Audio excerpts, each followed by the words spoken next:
two, one. Que ya estamos. Hola a todos, ¿cómo estáis? Aquí estamos una vez más haciendo nuestra sesión de Cambly Lives, en nuestra sesión súper interesante de qué va a hacer. Y como ya sabéis, si queréis tenéis comentarios o dudas o preguntas, poner aquí al lado, porque hoy será un tema que vamos a hablar de un país súper interesante, ¿vale? Sudáfrica es algo que tenemos curiosidad, nos encanta saber y hay muchas cosas que no sabemos. Entonces, si queréis poner aquí al lado todas tus dudas, comentarios o cualquier otra cosa, va a ser increíble. Como ya sabéis, yo soy Tiago, estoy encantado de estar aquí otra vez. Y antes de empezar, quiero os decir, siempre os digo lo mismo, aquí abajo en la descripción he puesto un código de descuento para todo lo que queráis empezar, y entonces hasta un 35% de descuento, ¿vale? Entonces, ojo que esto es un súper descuento. Y aquí abajo también está el enlace para el Thabiso, que es nuestro tutor de hoy. Si queréis una clase con él, aquí abajo está el enlace para su link y su profile en el Cambly. Entonces, si queréis, bueno, ya veráis que va a ser algo súper interesante, ¿vale? Entonces, vamos en inglés, ya como ya sabéis, pero si queréis poner comentarios en español o en inglés, da igual, ¿vale? Ya, vamos a hacer lo mejor para contestar a todos. Y espero que os guste y ahora vamos nosotros, ¿vale? Y ojo que en inglés, pero podéis poner los comentarios en español. So, let's switch to English. So, how are you, Thabiso? How are you doing? I'm good, my brother Tiago. And you? Very good, very good. I'm super excited to be here today because I think it will be super interesting, this live session. And no, definitely. Yeah, I would like to, before we go through like the normal, we start to questions and talking a little bit more about South Africa, I would like to ask you to introduce yourself a little bit for everybody who's watching us, and tell a little bit about you, your background, and whatever you feel comfortable sharing with us. Oh, okay.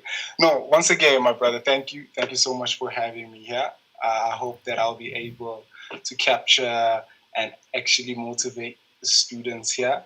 So yeah, my name is Thabiso. It's an African name, which means happiness. So in my class, I always try to make my students happy, by inspiring them and helping them to actually improve.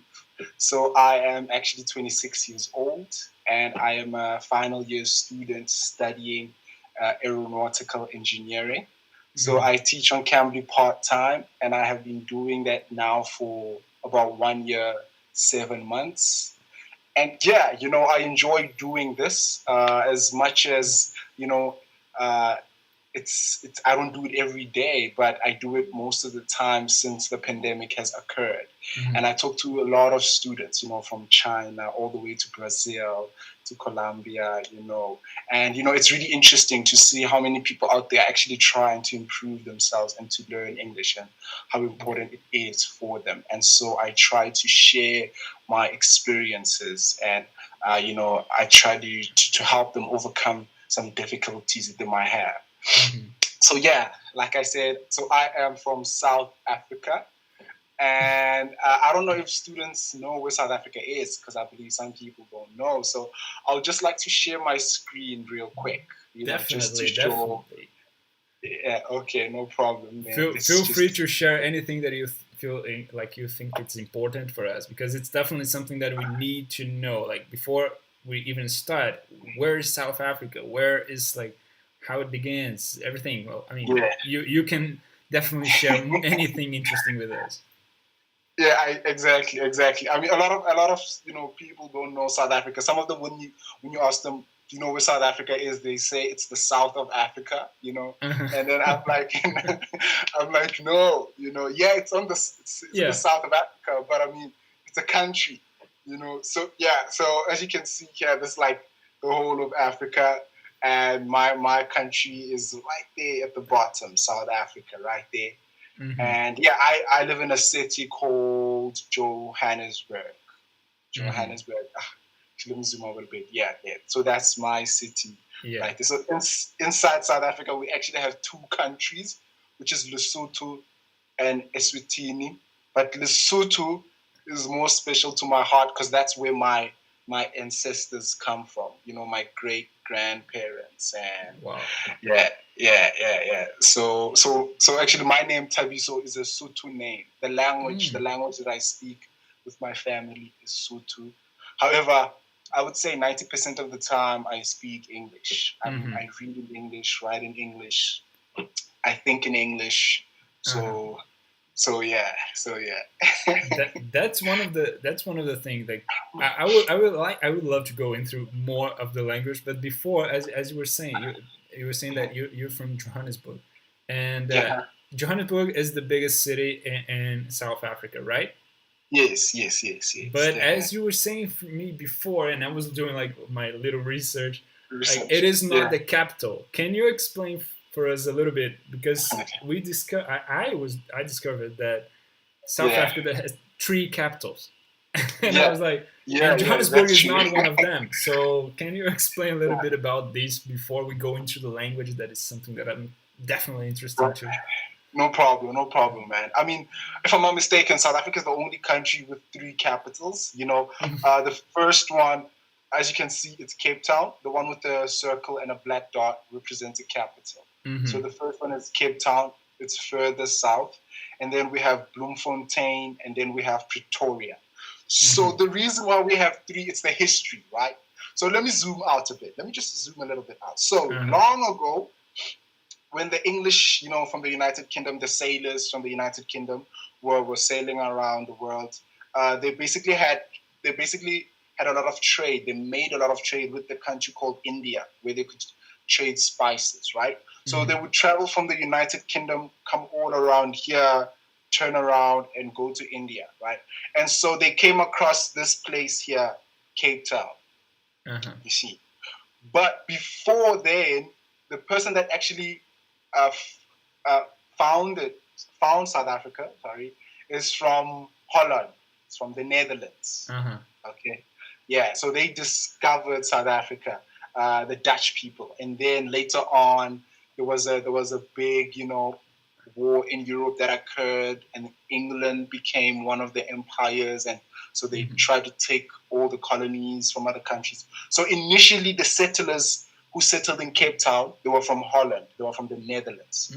And then later on, when the British settlers came to South Africa, they basically pushed the people that settled in South Africa first, from Holland, from Europe, they pushed them up north.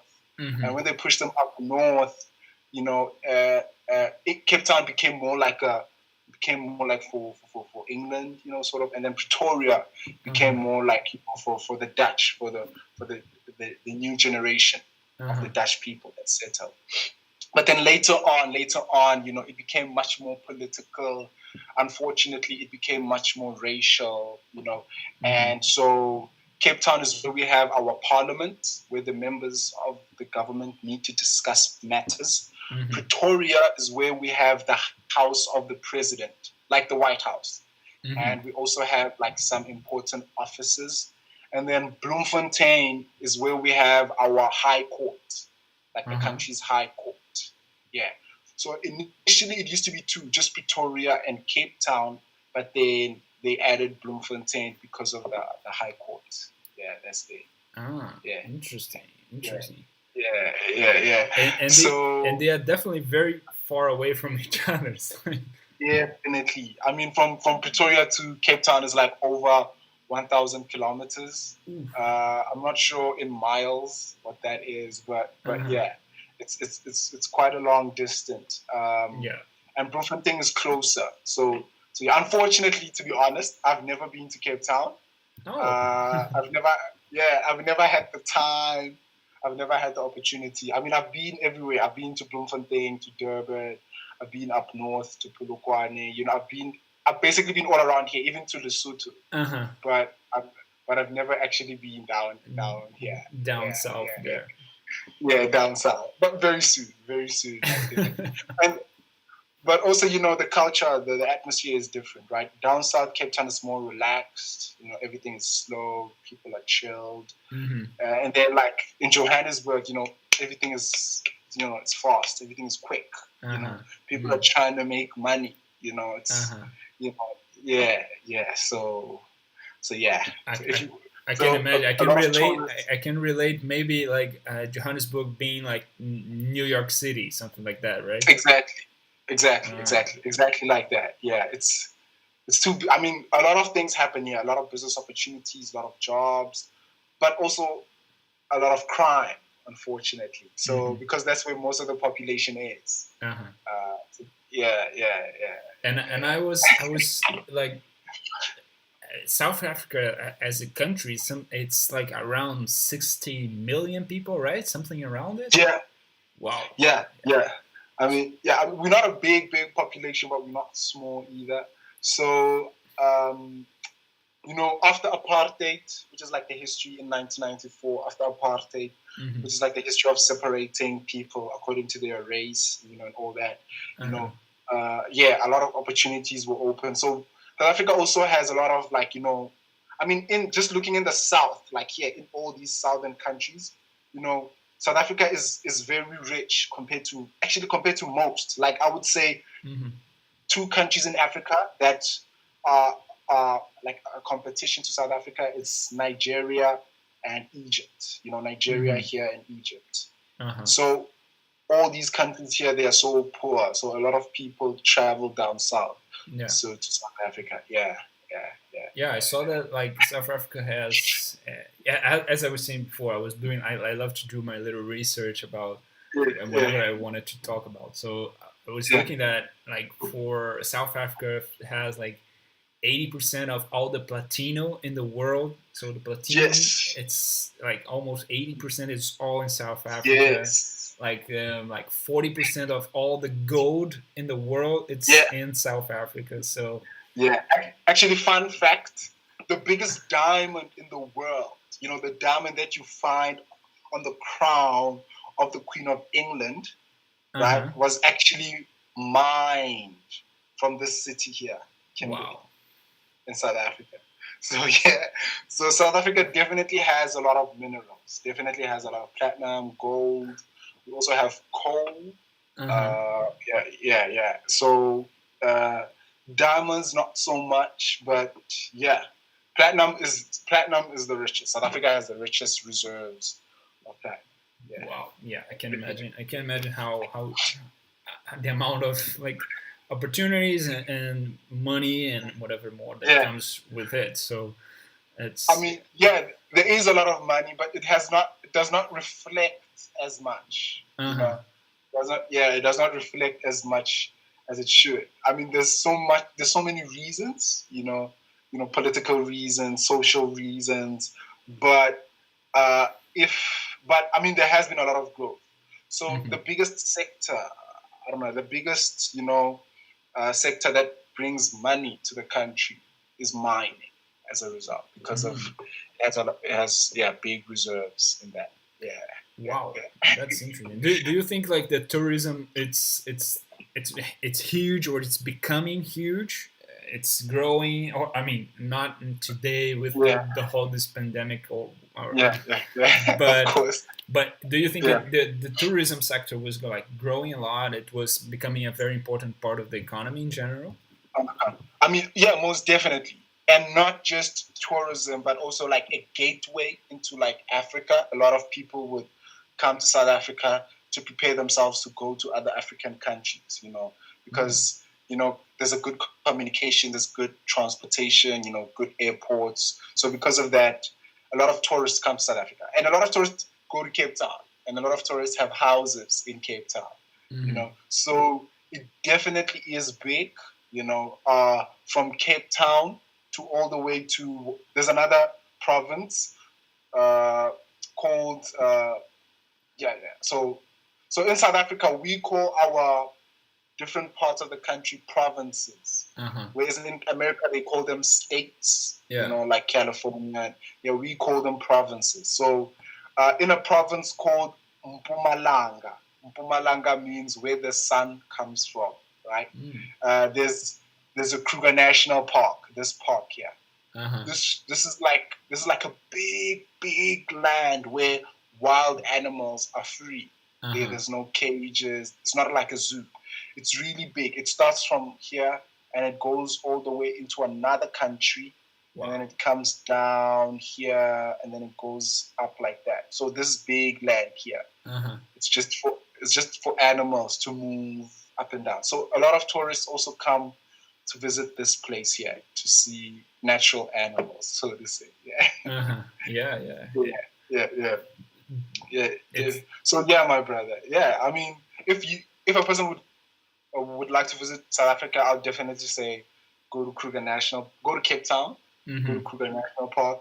Definitely visit Johannesburg. I mean, there's so much history here. You know, there's Soweto. So it's like a big township that has a lot of history, you know. And for me, I'm from another township called Alexander. Yeah, this one here. This one here. Can you see? Yeah. Yes. Yeah. This one here. This is where I am from. But yeah. That's an amazing. I would like to go into a different thing here, because it's like as you were saying before about languages, it's something that it becomes like, it's very interesting for me to understand a little bit more about that and how many official languages that we have. Because for example, here in Spain, like we have like official languages in different, we call here the autonomous community. It's like the states or provinces. So and each of these provinces, they have like their own language. And here it's basically in Madrid is like basically the Castellano, the Espanol, the Spanish is the main languages. But if you go to Catalonia, for example, and whereas Barcelona, you will learn a lot about the Catalan. So going through the streets, you will learn and hear a lot of the Catalan. And I mean, it's kind of similar. Like if it's kind of similar, the language, but even the most different one, it's the Basque country in the north part of Spain. It's completely different. This is a language that is so different from the Spanish, and it's completely difficult, and you cannot understand a word when they're saying.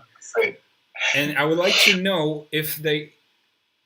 How is this languages inside South Africa? Like there's the one of the official languages is English as we know it, but how much more do you have, and how different it is from English as we know? Okay. So I mean, before the European settlers settled in South Africa, there were already people here, right? So there were already tribesmen, there were already people that already had settled. Long before the Europeans. So, for example, each region has its own people who speak a different language, right? So let me start here in Lesotho. So Lesotho, the people in Lesotho, they speak Sotho, which is my home language, right? But then some people in Lesotho live in South Africa, like Bloemfontein. A lot of people here speak Sotho, right? And then in Durban, people here in Durban, around here, the province is called KwaZulu-Natal, like the land of the Zulu people. So a lot of people here speak Zulu, you see. So, but in South Africa, we have 11 official languages, 11. What that means is that, it's a language that I'm allowed to study in. It's a language that I'm allowed to talk freely. It doesn't matter where I am, whether people can understand me or not, I'm allowed to speak my language, So 11 official languages representing more or less 11 tribes, 11 communities, tribes, that set of people, of African people that live in South Africa. And so I would say up north, they speak one of the languages, Venda. Here in this region here, there's about 3 to 4 tribes. They speak Venda, they speak Venda, they speak Pedi, they speak Tswana, Tswana is around here. They speak Tsonga, So some of these languages are like dialects. Some of them are totally different. So for example, Zulu and Sotho, they're totally different. Like, it's not the same language, right? But in Sotho, there are other dialects. So there's Sotho, and then there's Pedi, and then there's Tswana. So these three languages are similar, like similar sound.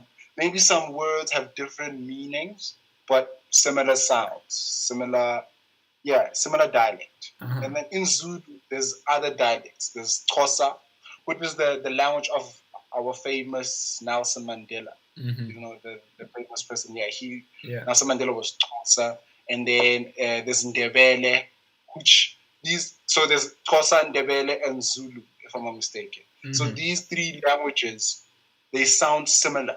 They're not exactly the same. They don't have the same meaning. But because I know Zulu, I can understand some Xhosa, some. So it's like that.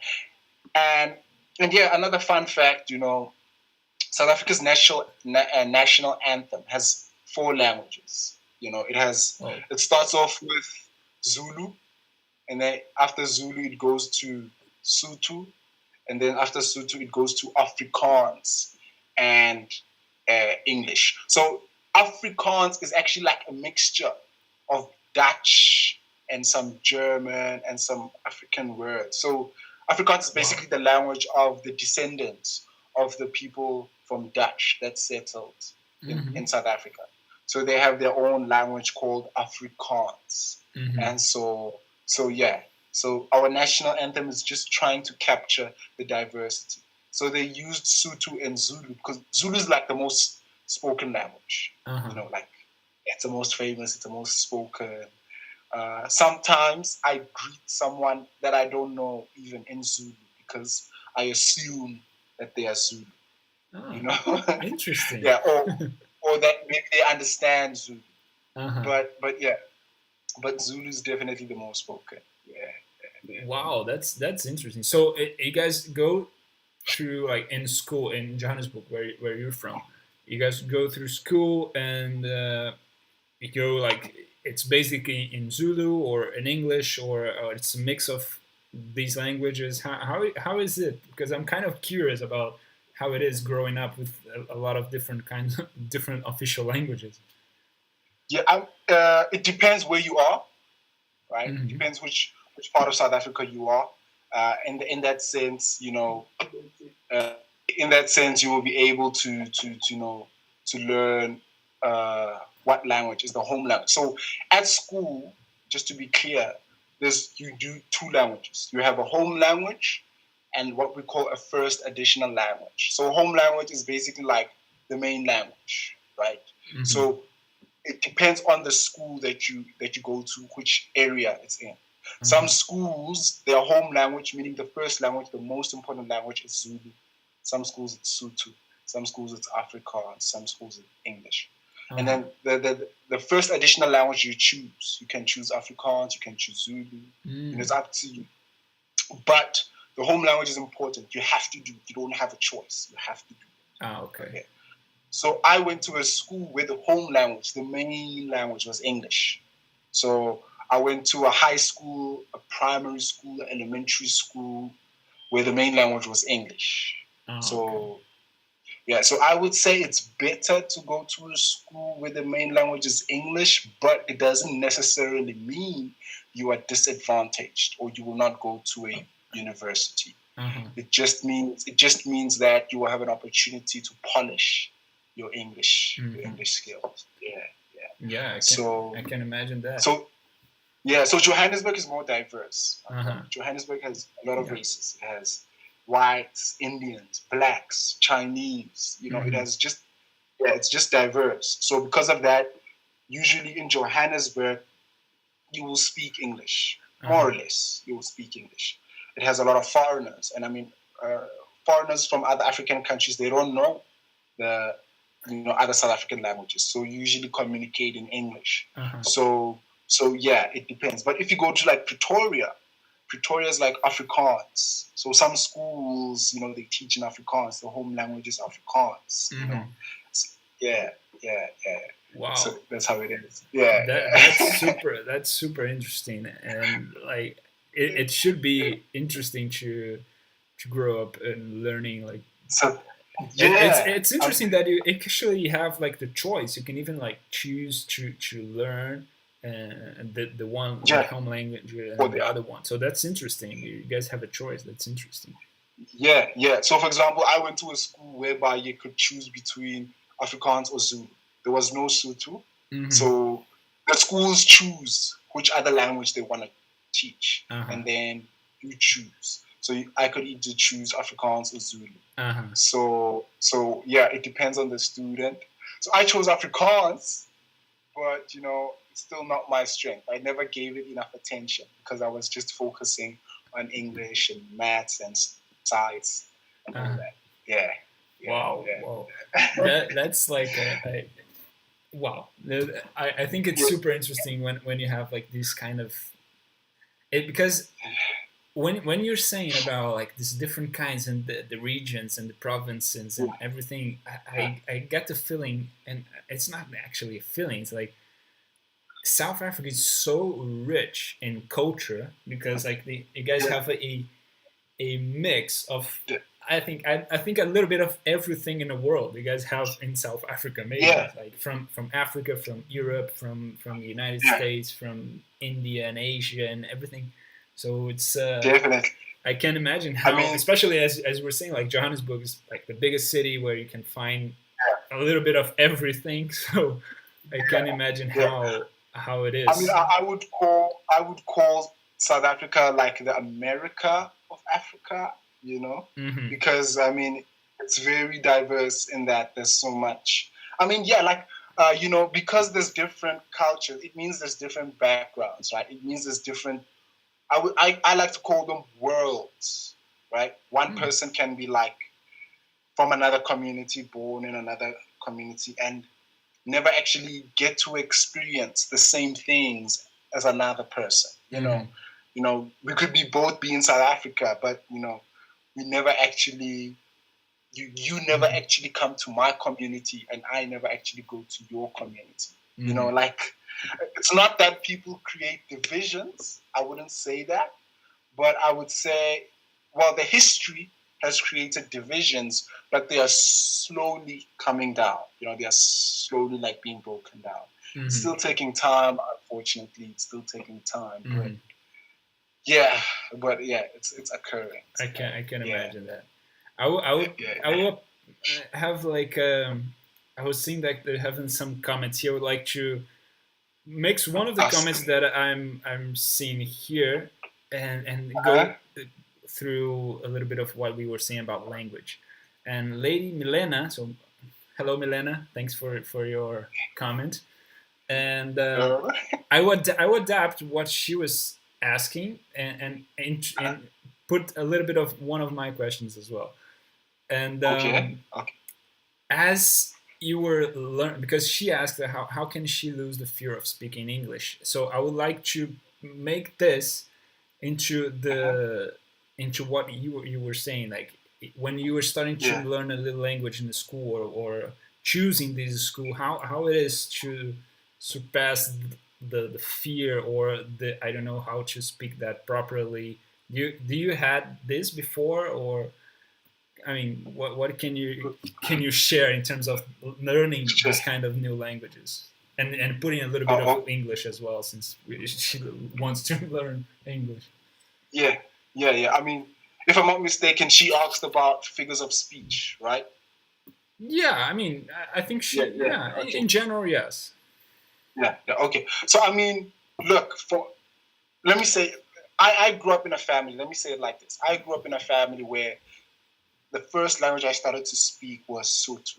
Okay. So then, I went to an English school, but my community, uh, most of the language that's spoken there, it's Zulu, Sotho, the African languages. So when I went to an English school, I was pretty young, right? So I started learning at a really young age. But as you grow older, you still are learning.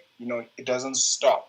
Mm-hmm. And in school, a lot of teachers knew that a lot of us come from a background whereby English is not our first language. And so, they stressed reading to me. I'll be honest. I tell this to my students, but how you read is also important. And why do they stress reading? It's because reading has so many things inside. There's so many things included when you just read, right? You're not just reading, but you're looking at the grammar. You're looking at how some words are being used, right? You're able to get the tone of the speaker, of the writer, But it's important that you read in that way. So I tell my students in my class that if you're reading a story, for example, and you say, the boy is happy, he's walking down the road, everybody sees the boy, it's not stimulating. It doesn't make your brain to work, It's like going to the gym and just doing this. It doesn't help your body. So you have to read in such a way that the way you speak, when you speak Spanish, my brother, you change. Sometimes you go, you go high, tranquila, tranquila. Sometimes you go high, tranquila, tranquila. You change. So even when you read, you should do that. You should try and capture the moment. Commas, punctuation marks are there for a reason. So you could be like, the boy is walking down the road. He is so happy. Why are you happy? Asked the mother. Capture the emotion, change your tone. And that's how you learn. And so just coming back, to figures of speech, I would tell the student is that the best way to learn them is see how they are used, right? Whether that be metaphors or similes, understand them, but also get to experience, get to see how people use them, and then try to use them on your own. Try to make your own sentences with them. Try to use every day, not just once. And that's how you do that. Yeah, that's how you do that. Wow, that's definitely something super, super useful. Yes, I can relate to that like 100%. So that's definitely true. And that's good. I want to now. I want to go to another interesting. I'm really receiving a few questions here, and there's some things about like sport. I would love to go into sports in a moment, but before I would like to go into like I found here, and there is one here, like for example, Luana. She asked, like, it is so interesting the diversity of culture and religious. So how is the religion in that? How is which one is the main religion? Do you have like different depending of the part of South Africa? That's an interesting thing as well. I'm kind of curious about that. Curious about that's a good question. So South Africa is actually a Christian country, a Christian state, like America. We are not Catholic like Brazil or Spain, if I'm not mistaken, but it's a Christian, country. But we have other religions. We have Islam, Muslim people. We have Islam, and also we have the Indian religion called Hindu, because there's a lot of Indian people also in South Africa, especially in Durban. There's a lot of Indian people, and then we also have Jews. So we also have the Jewish community. So I would say the four main religions, Christianity, Hindu, Judaism, and Islam, we have all those four. I would say the second popular one is definitely Islam.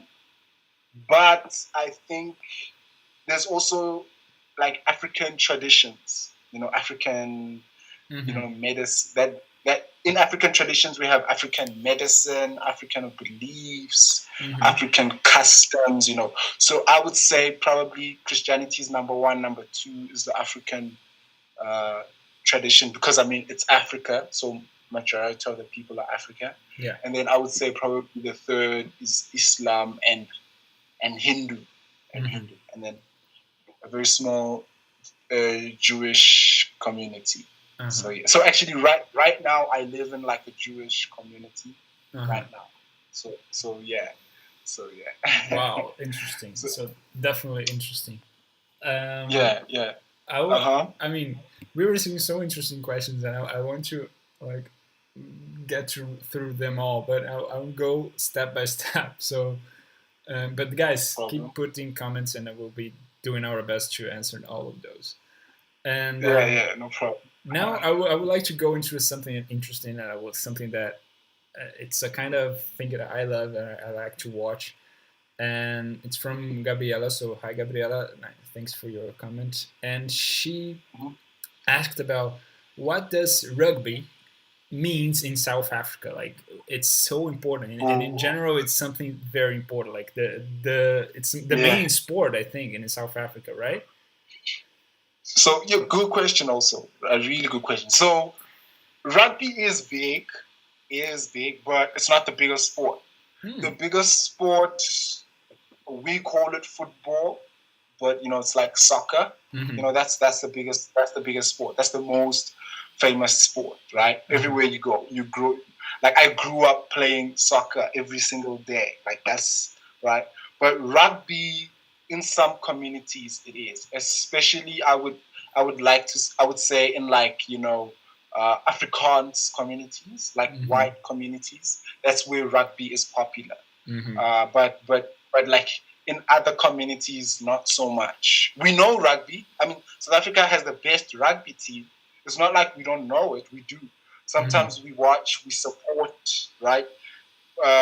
But it's definitely not the biggest. I would say it's the second or third. Yeah, I would say the second. It's soccer, and then rugby, and then cricket. I don't know if you know cricket. Yeah, I know it. I know Yeah. it. Yeah. So those are our sports. I mean, soccer is easy because with soccer you don't need a lot of things. You can just play on this. You can just play anywhere. You just need a soccer ball and you're done. But with rugby, you need a lot of things. You need grass. Like a soccer, like a field with grass, because you tackle each other. Rugby can be rough. It's like American football, but without all the supporting. Without all the supporting material. So I mean, we love rugby. I mean, I wouldn't say I love it, but I watch it. Like I have played rugby. For me, I think it's too rough. Like there's too much contact. So I don't like that. But I understand it. I have played video games, rugby video games. So so I really like it. A lot of my friends also play rugby. So because of that, I watch it. But when we won the World Cup, the whole country was happy. When we won the World Cup, the whole country was happy. I can imagine. It was like it was a huge thing, right? Yeah, man, it was. I mean, the first time we won the World Cup was when Nelson Mandela became president, and it was used as a way to unite people. It was used as a way to unite black and white people together, right? And then the second time we won the Rugby World Cup was in 2007.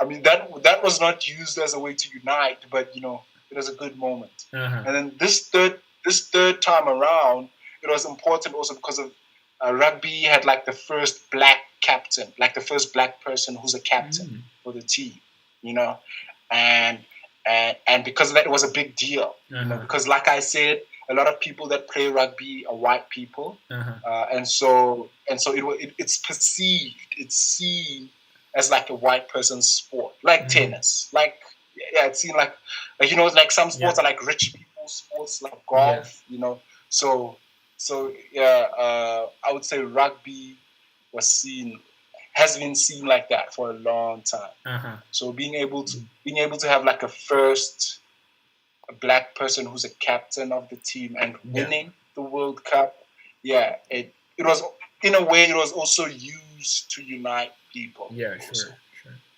Yeah. That's amazing. I think I love. For me, one of the most like the sports that I watch the most now, it's American football. It's not soccer. Even here in Spain, it's like soccer everywhere you go. But the sport that I watch the most is American football, and by that I started to watch rugby as well. So it's super interesting, and I like, even though I think it's too tough sometimes, as you were saying, because But Yeah. at the same time, I think those guys are like maybe the strongest athletes in the world. I mean, those guys are. I'm not even Yeah. sure if I can shake someone of them hands. Like the guy looks huge, and I was like, yeah, but Yeah, man. Some of them are not just huge, but they're also like really fast. They can run. Yes, yeah. They can run really fast. So yeah, it's. I would say it's really a demanding sport. I mean, even when I played it, even when I played it, it's you have to. And you see, I'm not big. I'm not like a big guy. So so you can easily get hurt. So that's why you have to build a lot of your muscle. Get big. So yeah, and you have to be quick. You have to pass the ball quick. You have to sidestep quick. Yeah. So to be honest, when I watch American football, I won't lie.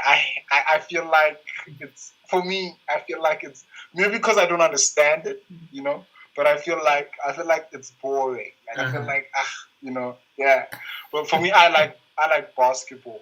So I prefer to watch basketball. But number one, I like soccer, obviously, and then number two, I like basketball. Yeah. That's interesting. Okay. Yeah, I came through like watching more of American football because I learned how to speak English properly because I lived in California. And when I was living in California, I was living in a city called Berkeley in the north of California, in San Francisco. And in Berkeley, they have one of the best university football teams, and it's actually funny how they use football to American football. But I mean, and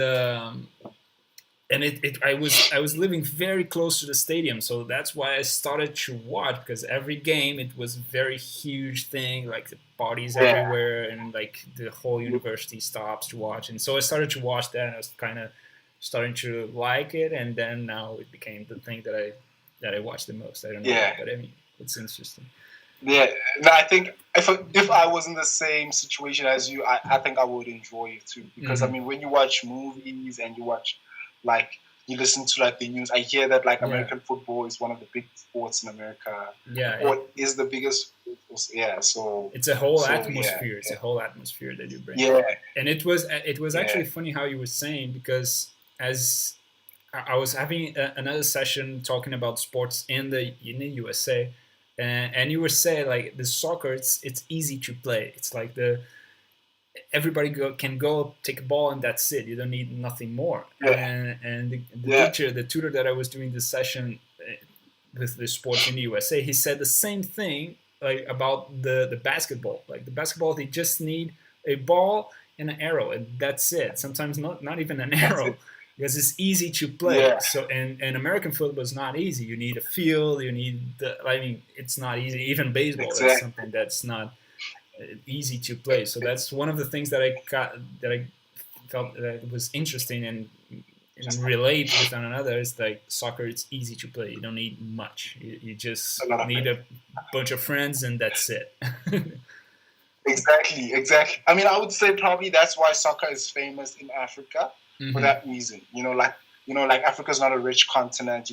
So a lot of people are in poverty, and to find entertainment, and playing sports, soccer's easy. You can just take anything and you put it there, and you take another thing, you put it there, and that's where we will score. If you hit that, it's a goal. That's how we play it. And you play it on the street. People are watching. Everybody's watching. It just becomes so entertaining. Sometimes we bet, you took out money, the winner take, it can be really competitive. And soccer's not dangerous, right? I mean, it can be you can get hurt, but it's not as bad, like American football. So or rugby. Especially rugby, yes. But now let's continue going into more interesting things about South Africa. And one of the things that I was reading here, some interesting comments from Carolina. So hi Carolina, thanks for your comment. And she she was asking about the food in South Africa. She asked about what is the most famous food, and which one do you like the most? Okay, so once again, thank you for the question. Very good question. So because, like I said, South Africa is diverse, right? Mm-hmm. It depends where you are. Okay, it depends which community you are in. So I would say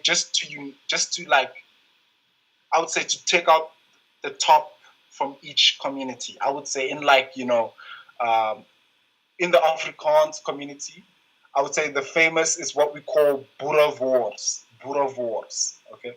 So it's like a hot dog, but we have a sausage, and this sausage is called boerewors. And the way this sausage is made is by combining when like meat is cut into pieces, there are some pieces that don't go into the package, so they combine them and they make like a sausage, which is called a boerewors. Okay. Yeah. So I don't know if you can see me. Can you see me? Can I share my screen? Yeah, sure. Do whatever you want. Okay. Okay. So yeah, I just want to show the viewers here. Hopefully I will spell that. So yeah, this is boerewors. Okay, this is boerewors. Yeah, okay, let me go back. Hold on. So yeah, it looks like a sausage, and then we put it. We put it on the fire. So in America, they call this a barbecue, right? This is called a barbecue. In South Africa, we don't call it a barbecue. We call it a braai. A braai. BRAAI, like this. Okay. So a braai for us is a barbecue. So we like to have boerewors. You can have it with like a hot dog bread, a bun where you have hot dog, similar. Or you can have it with pap. You can have it with pap. Pap is like a famous African starch, like rice. It's like rice, but in a different starch. It's a different kind of way. So it's pap. It's white. It's white like this. This is pap. Okay.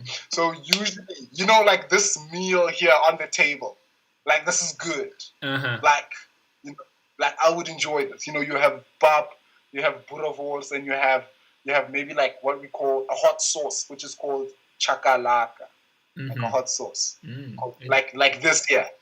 Yeah, like this here. Like this is a hot sauce called chakalaka. You have pap. This is pap, and then this is boerewors. Okay. Well, it looks good. It looks good to me. Yeah. I'm kind of hungry right now, so it's kind of. Yeah. Yeah, man, it's good. It's really good. So you remember I said it's like some people eat it like this, like a hot dog, where you have boerewors in the middle. It's like a sausage, but not really. It's not really like a normal sausage. Yeah. And then another famous one in South Africa is a kota. So it looks unhealthy. It sounds unhealthy because it's like starch on starch on starch, but it's really good. Okay. All right. It's like this. It's like something like this. You see, you have like bread. Let me show you this. Yeah, you have like bread. You cut out bread like this. And then you put like chips inside. You put cheese. You put like sausages. These sausages are like normal sausages, not boerewors. And then you close it, and then that's like a complete meal inside. Like it looks like a sandwich. It's like yeah. It looks like a sandwich. I would say it's like a South African style sandwich. A kota, yeah. I mean, I would love to taste one of those. Like, it looks so good. Man, this is real good. This is real good. And then the last one. So this one is like cool. It's not like really traditional, but it's like urban. Yeah, this is like urban traditional. Like something. Yeah, urban. Something that has. It's not like it was there long ago from different tribes. I think it's something that grew as people started to live closer into the city. This is like city food. like city life. Yeah. Yeah. It's a kind of a fast Similar. food. It's kind of a fast food. Right? Yeah, exactly that. Similar to Boerewors. And then the last one is tribe. So hold on. Hold on. I just wanna show you. So the last one, like this one is traditional. Like when I'm talking about when you're having this, it's a celebration at home, and you just have slaughtered a sheep or a cow. Maybe it's a wedding, someone's wedding, and there's a cow that will be slaughtered for everybody to eat, and then they take the stomach of the cow and then they cut it and then they cook. And this is what they do. They make tripe. And like, it's good. Brother. It's good. We call this muhodu. This is called muhodu. Wow. Like, I know it doesn't look good, but trust me, man. Trust me. Well, I would definitely taste one of those. That looks good to me. yeah, it's really good. Like you can have with pop, you have tripe, and you have like chakalaka, and then you have some spinach. So chakalaka is like our hot sauce, yes. And then you have some spinach on the side. So like this would be a typical celebration meal in like African tradition style. Yeah. Interesting. Yeah. Okay. Let me ask you about these specific about this chakalaka. It is strong because I mean we have people here from Mexico. In Mexico, they have very strong chili and it's super strong. This chakalaka, it is strong or it's kind of chili, but it's okay to eat it. And no, I mean, okay, I think with chili it depends on some people. Some people don't like hot things, but I would say that it is chili. It is hot. You have to find a person that can cook it well. Like don't forget, like any dish, there are people who are masters, right? And so you have to find a person that can make it well. I'm not sure what are the ingredients, to be honest, but it's hot. I mean, I know that there's some carrots, there's some beans. I know that like baked beans, there's some what do you call this? Some like peri, like hot. Let me show you. Just quickly. So like this. Oh, okay. It's like a sauce. A chili powder. We have like a chili. Yeah, exactly. So it depends also which one you use. So that's chakalaka is very famous. So yeah, this is a good meal. If you travel to South Africa and you want to have a South African meal, like a real African meal, I would say this meal here. Okay. If you want to have like an urban style meal, I would say this one here. If you want to have like a barbecue, but we say braai. Yeah. Okay. We don't call it barbecue. We call it a braai. Yeah, I would say Boerewors, something like this. Yeah. That's interesting. I mean, I'm already hungry, so it's kind of. I want to take a plane to go to South Africa right now. Yeah, man, that's good. So yeah, that's. I would say the most famous South African foods. There are other foods that are there, but these are the most famous. These are the most famous. Yeah. Okay. Yeah. So I would like to continue that with a. One of the things that I found into this research is that you cannot put anything like you cannot write it South Africa without being related with something from Nelson Mandela. It's something that it's definitely if you think about South Africa, I mean whatever you think about it or you write it on Google, it came through Nelson Mandela in some place. So and one of the things that I found it was interesting is that in South Africa it's the only place in the world where you can find two Nobel Prizes that were living in the same street. So yes. Nelson Mandela and Desmond Tutu. yeah, we're like, wow, that's super. Yeah. Like, that's one of the Yeah. best streets in the world. Yeah. I mean, for a long time, these people represent something that uh, the whole world is trying to strive for, and that's unity, right? Mm-hmm. So just to give you and the viewers some context, right? Like after apartheid, the apartheid was so bad, it was so bad, and it has even the effects of apartheid are still felt today, right?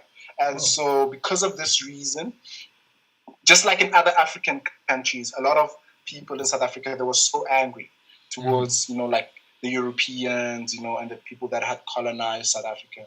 And some of them actually wanted them to go because they were so angry. They were like, they have taken our land, they have abused us, it's better they go. A lot of people were like that. And so Nelson Mandela, and together with other people like Desmond Tutu, they basically preached unity, right? They preached reconciliation. So after apartheid, there was actually what was called truth and reconciliation, whereby the people, they would meet and they would discuss what happened in apartheid. So people could cry and like forgive each other, because people were so angry, and Nelson Mandela didn't want the anger to continue.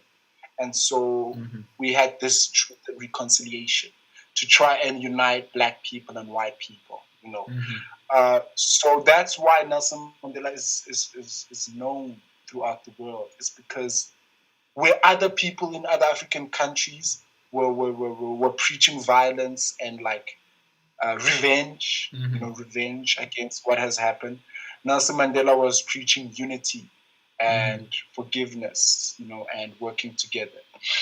So some people, even in South Africa, are like Nelson Mandela, but some people don't like Nelson Mandela because of this. So it depends who you talk to. Yeah. But for me, I like him. I like him. Yeah. That's definitely interesting. And yeah. I would like maybe we can do like this last question, because we're going through almost 1 hour now. Yeah. But I would like to ask you this last question that I found here that it was super interesting. That's from Maria. So hi Maria, thanks for your question. And thank you. She was asking that, and that was one of the things that I was curious about as well. And it's in terms of education, and we already talked that you can choose like the language in the high school and whatever when you're starting school. But she asked, is college education free in South Africa? Good question. That's a really good question. That's one of the things I was kind of curious. Like, I'm curious about this, but since she was asking, like, yes, that's a perfect question to end this. yeah. So college or university in South Africa, we call it university. We don't say college. We say university. So university and college studies are not free. They are not free. You have to pay, and you have to pay a lot. So, for example, my fees this year, my fees this year were like $6,000, just for 1 year, And so they can get high. They have been high. The previous year, my school fees were like $10,000. The other year, they were like $11,000. They can really go high, And so the government, especially like Nelson Mandela, they promised that they would make education free, but it has not happened. And actually in 2015, there was a big movement called Fees Must Fall, right? There was a big movement called Fees Must Fall. And this movement actually started in my university. And actually it was actually like a call to the government to actually try and basically, remove this whole paying for education, because South Africa is there's a big disadvantage. There's a big gap, between rich and poor, and so when you have to pay for university, it means the poor people will still be poor because they can't pay, right? So yeah, unfortunately, you still pay. It's expensive.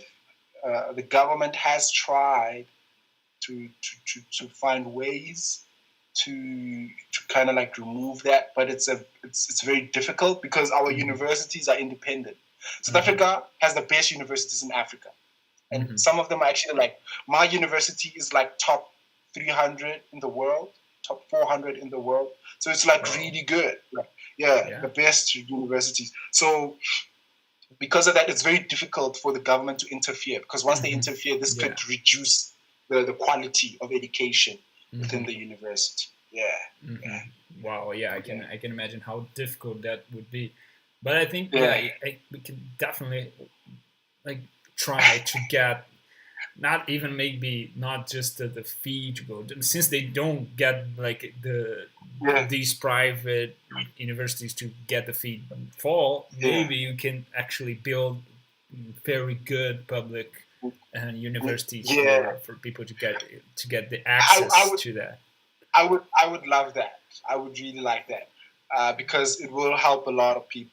So right now, for you to go to universities, like myself, I was lucky to receive a scholarship from a company, but we call it a bursary. Like the difference is that after you receive it, you work for that company. So if you receive a bursary from like BMW, you have to work for like 3 years or 4 years for BMW. Oh, okay.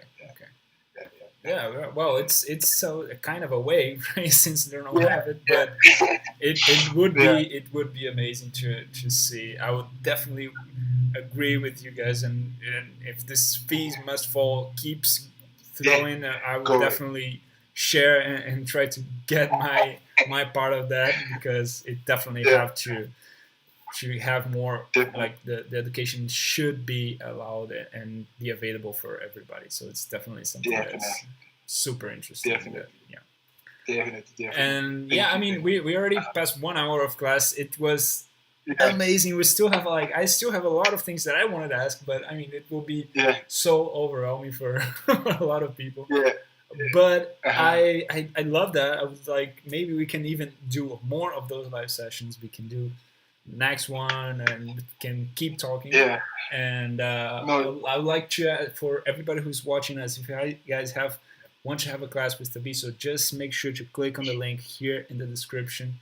Like, it's his link for the Cambly profile, so you can send him a message. You can use the code that we are sharing now to a free class and have a class with him. So use it. Make sure to start your learning process with English. It's like to talk with natives. It's the best way to do it. And if you want to have ideas and learn different accents, it's like you can talk from someone from South Africa and just learn and understand the accent and how it's different from the British accent and how it's different from the American accent and the Australian accent. So I mean, feel free to use it, guys.